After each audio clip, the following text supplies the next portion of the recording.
This is the Avdiivka Front. At the Avdiivka Front, the Russian forces continue the Avdiivka offensive with fighting reported at Nevelske, Performaiske, at Tonenke, Orlivka, and Berdaichi. Ukrainian forces counter-attack towards Stepove, Berdaichi, Orlivka, and Tonenke.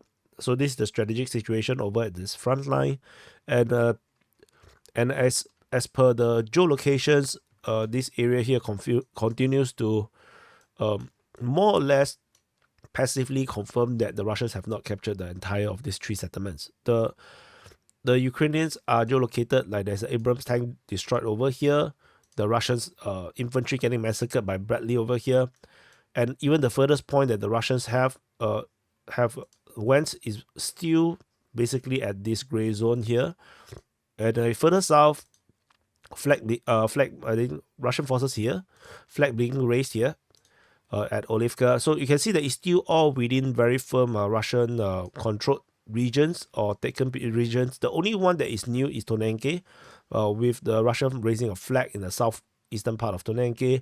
So otherwise, you see the Ukrainians has actually arrived in this area here, invalidating the Russian claims of this finger.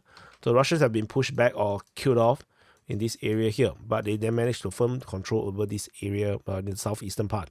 So these 3 towns is definitely still remains intact, which means that the Ukrainian lines still remains intact as well. So the previous reports that the Russians have captured these 3 towns, as I did mention, this is only based on Russian reports. This information is totally inaccurate. So if you look at the Ukrainian mapping, this seems to be more accurate. So tentatively, so we will continue to monitor and see how this progress. And I saw a lot of people get triggered. When I say the attack or the Russians offensive operation has screwed up, which is true, based on the video footages that came out, based on the lack of progress on the front line. Like, I mind you, this frontline change is not 1 day; it's over 2 days. This report is like a 2-day report. It's a 2-day report. So in the entire Russian offensive have basically bogged down because the Ukrainians either have performed better under Syrskyi, or maybe Syrskyi arrival able to allow them to have better tactics, or it could be that reinforcement has arrived, or the Russians got overconfident and actually overcommitted their infantry and assault, and then they lost a lot of unnecessary casualties as a result, slowing down their offensive. You have to understand, when people die, they need to spend resources to send, or people injured, they have to send resources to bring them to the rear, bring them to the few hospitals and everything.